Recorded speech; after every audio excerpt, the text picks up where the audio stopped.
I'm Troy Pospisil, founder and CEO of Ontra. I'm here in beautiful Marina del Rey, California with my dog Lola. We're about to meet up with my friend Russ, the founder of Transom Capital. We're going to talk a little bit about how he built Transom, the types of transactions they work on, and what's going on in the private equity industry today. Come join us. Hey Russ, great to see you. Good to see you. How are you doing? Good. I'm good. I'm good. How's your summer been? Grinding. That's Grinding. good. No rest for the weary. Yeah, busy's good. Can be. Can be. It is, fortunately. But we're good. Yeah. Who's this? Russ, this is Lola. Hey, This is our Lola. pup. Where Lola, is come she say hi at? to Russ. Come over here. Wow. What an animal. Yeah, big girl. Uh-huh. Very cool. So you want to join us for a walk? Why not? Let's Awesome. do it. Let's do it. Perfect. Well, Russ, tell me about the start of Transom. Oh, geez. So I was at McKinsey, and, you know, like many of us at a big, great, successful corporate institution, I thought I could do it better than my clients. And I was working with a lot of private equity firms at the time. And it's beginning of 2008, you know, no one can do any wrong. And so I jumped out, partnered up with a few folks, got the team going, and started raising money from high net worth individuals, family offices. And next thing you know, we made our first investment in April of 2008. I think it was the same week that Bear Stearns exploded. That's the week you closed. That was the week we closed our first deal. Oh, wow. Ironically, the second deal we closed, I think it was the week before Lehman exploded in 2008. That was sort of the beginning, right? And we made our first investment in a company. It's actually fairly close by here in Westlake Village, California, called Blue Microphones, pro audio business. And it was a small business, a lot of potential, but it needed every form of operational transformation you could literally shake a stick at. So sales transformation, product differentiation, supply chain needed a lot of help. Operating costs were, on one hand, there's a lot of underinvestment, on another hand, there was way too much cost being thrown at other things. And so it was a pretty amazing opportunity to cut our teeth in. So fun, painful, a lot of sleepless nights, a lot of nights sleeping on the couch inside the office, but that's like the entrepreneurial story. Those are the best stories. Exactly. When you started the firm, what was the investment thesis? And did that first deal fit into that thesis, or did that sort of come out of left field a little bit? Yeah. So, you know, it was always around operational transformation. At the time, I had done a lot of transformations for private equity firms, obviously much larger ones when I was at McKinsey.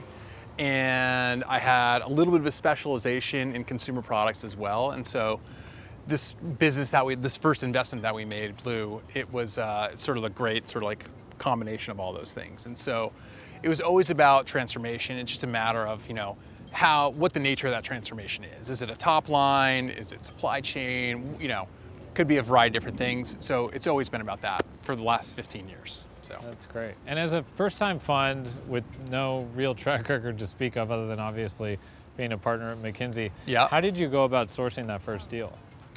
Wow. I think it was a call from a lawyer that we'd built a relationship with, and they were representing this company. They were their corporate counsel. They knew that the company needed some help, and it was a one-off call. So it wasn't a banked process. It wasn't heavily marketed. It was, you know, it was like the elusive proprietary deal, basically. But yeah, that's how we got going. Yeah, like random phone call. That's what everyone's looking for. Exactly. I'm hearing that's a rare breed these days. Mm-hmm. So fast forward 15 years from 2008 to today. What fund are you guys on? Fund 4. Oh, Fund nice. 4. Congratulations. Yeah. Come a long way. And obviously you've had time to refine the strategy. Walk me through, what is a typical Transom deal today? So a typical Transom deal, we do a lot of corporate carve-outs. So we're separating a division of a much larger corporate parent, standing it up, giving it its own life. We do a lot of transactions like that. We also do a lot of, we invest in a lot of businesses where we're buying from a lender, it's some other form of special situation, right? So we're looking for complexity, transactional complexity on the front end, and then operational opportunity or complexity thereafter, right? So we can, in theory, at least, you're looking for EBITDA multiple expansion, and you're looking for EBITDA growth, right, during your hold period. So we thrive in that sort of complexity, right? We have a large operations team. It's about half of the folks at our management company. Oh, wow. It's pretty unique, especially for our size in the lower end of the middle market. So about half of our folks on the operations team, and they all have some degree of functional expertise or best-in-class expertise, meaning sales transformation or supply chain, cost restructuring, project management, corporate carve-outs, cultural transformation. And so, those are the elements of a deal that we're looking for, right? Where some of those things are, on one extreme, they're broken and they need fundamental transformation. On the other extreme, they need, some more upkeep, right? Some sort of TLC to get things on track. And so, that's kind of like, from a big picture perspective, like a typical Transom deal.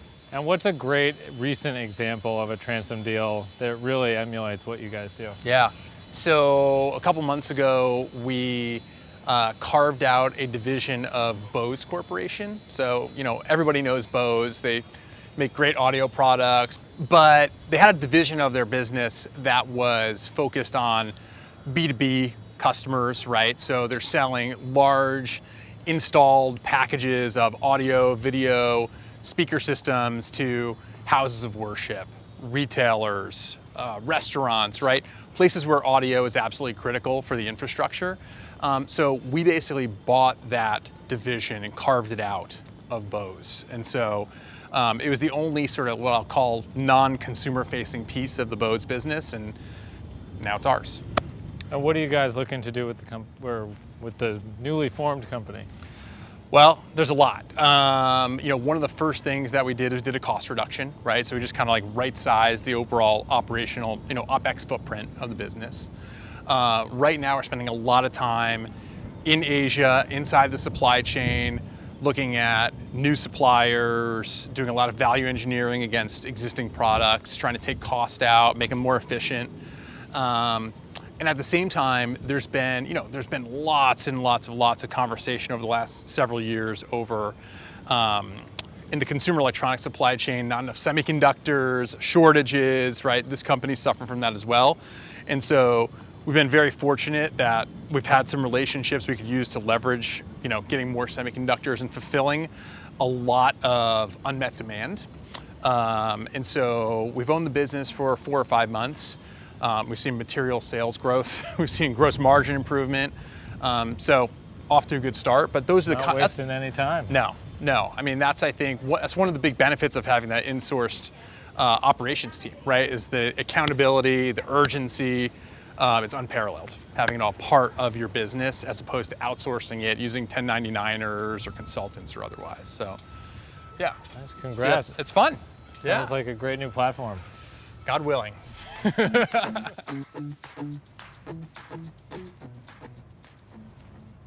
Well, congrats on the Bose transaction. That sounds like a great one. Yeah, thank you. So we're in a really interesting time in the history of the industry. The last few years have been up and down, to say the least. We had a huge run-up in valuation during COVID, then a real pause to M&A activity over the last year and change. What's going on now in the industry and what's interesting? Yeah, I mean, look, I would say the last year there's definitely been a return to value, right? Which for us, we love, given that we're a value investor. The preceding decade, I would say prices during COVID were insane. And I don't know that anybody can really put their finger on why there was such a run up, but really that had persisted for the prior 10 years, right? And so, for us, fortunately, we built a business model where we could still source value-oriented transactions, transactions that needed operational opportunity in spite of this market that was always sort of moving up and to the right from a pricing perspective. But what I would say is over the last year, it has absolutely come back down to what I think people would consider to be reasonable. And as a function of that, we've been exceedingly busy. exceedingly busy. We've closed several platforms over the first half of 2023, which not a lot of private equity firms can say, because obviously they, the mainstream private equity investor, they're dependent on how much leverage they can get, the price of that debt, which hasn't been so much of an issue for us since we're a fairly low leverage GP. So that's been good. That's created a lot of opportunity for us. I would say, the other thing, especially over the last year or two, obviously people want to talk about, there's lots of talk about technology and how it's affecting the private equity space, right? So everybody wants to talk about how AI is affecting their portfolio companies. Obviously, like efficiency and automation, working with firms like yours, which has been awesome, has created a lot of opportunity for us to just speed up the way that we work, right? Be more efficient, frankly, outsource more, but get a better overall, product or service or impact for doing so. I think that's been, a phenomenon inside of our business, and I think the industry at large over the last, several years. That's made a really sort of transformative effect on our team and the way it spends its time. And obviously, our business is no different than any other business, right? Time is our most precious commodity. So those are some of the things that we've seen that have made a big difference for us. That's interesting. Yeah. Nice. Well, Russ, this has been really fun. Yeah. Thanks for taking the time to come walk appreciate with it. me and Lola. Good to talk to you. Yes, Lola, love her. Well, you want to say bye to Russ? See you later, buddy. Good seeing you. Have fun with Dad. All right. My pleasure. Russ, great to see you. All right. Yeah. You Do too. this again soon. Thank you. All right, man. All Later. right, see ya.